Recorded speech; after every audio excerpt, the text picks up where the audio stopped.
Olá, meu aluno, minha aluna, tudo bem? Vamos para o nosso segundo vídeo, que fala sobre escrita e semântica das palavras, né? Semântica faz referência ao sentido das palavras. Aqui a gente vai falar um pouco sobre aquela dúvida que você tem quando vai utilizar a palavra porquê. Então a gente fica sem saber, né, qual forma de diferenciar as quatro escritas diferentes que a palavra porquê apresenta. Então eu trouxe aqui algumas situações para a gente tentar entender como a gente pode também fazer essa diferença entre uma palavra que se escreve de um jeito ou de outra, né?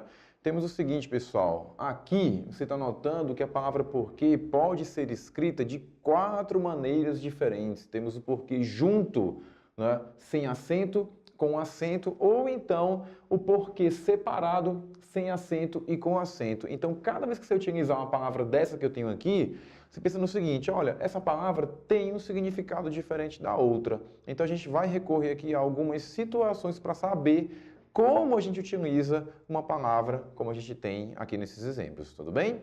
Primeiramente, temos o seguinte, pessoal. Observe a frase, o problema ocorreu porque não houve, no caso, uma prevenção. Então, tente imaginar a relação que eu posso estabelecer entre a primeira frase, o problema ocorreu, e, no caso, a segunda frase, não houve prevenção. Imagine o seguinte, pessoal. Quando eu digo que algo aconteceu, eu posso pensar em diversas situações, como a situação de causa, consequência, explicação, conclusão e por aí vai.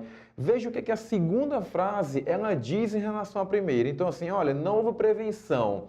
Então, o que é que isso tem a dizer em relação à expressão o problema ocorreu? Você pode notar o seguinte, pessoal, que a segunda frase em relação à primeira, ela traz uma ideia de explicação. Então, qual foi a explicação para o problema ter ocorrido?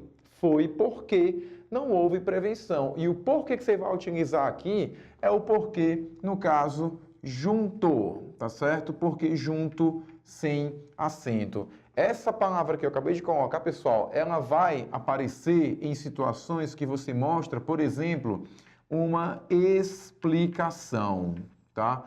Então, quando você ficar na dúvida de utilizar um porquê, e esse termo está relacionando uma frase a outra com uma ideia de explicação, você vai utilizar o porquê junto sem acento. Isso aqui é uma conjunção que está ligando, no caso, duas frases, tudo bem? Então, primeira situação, nós temos aqui um porquê, no caso, sem acento, tá certo? Segunda frase, né?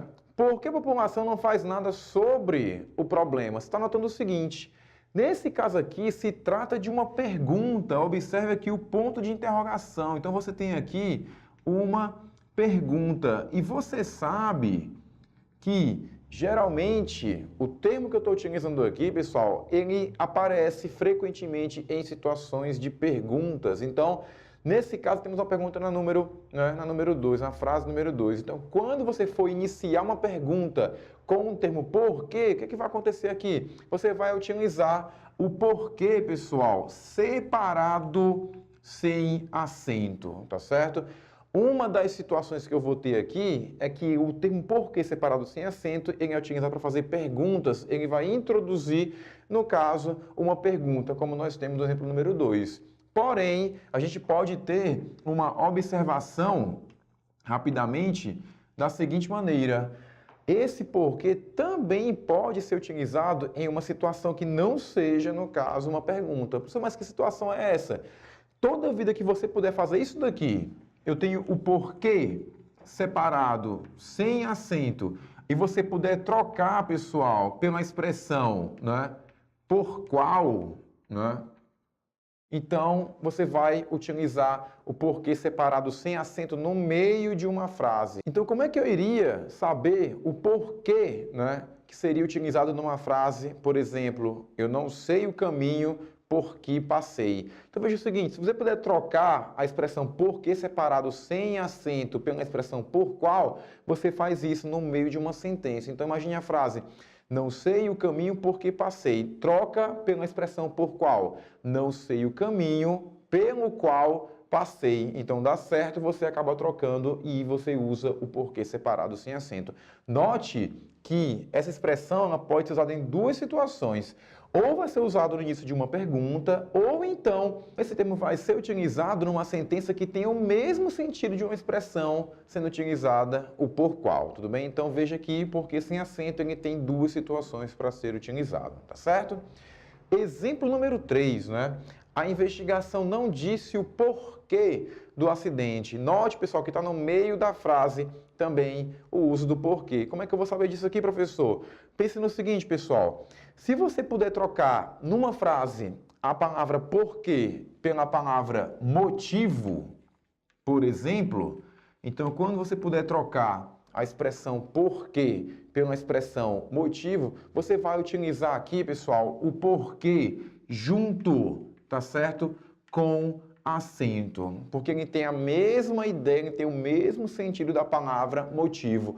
E note o seguinte, quando você for utilizar o porquê junto com o acento, ele vai aparecer aqui, geralmente, antecedido de um artigo masculino, no caso, o ou. Então, porque junto com o acento, ele tem a mesma referência da palavra o motivo, tá? Então, você acaba utilizando para dizer o motivo de alguma coisa, tudo bem?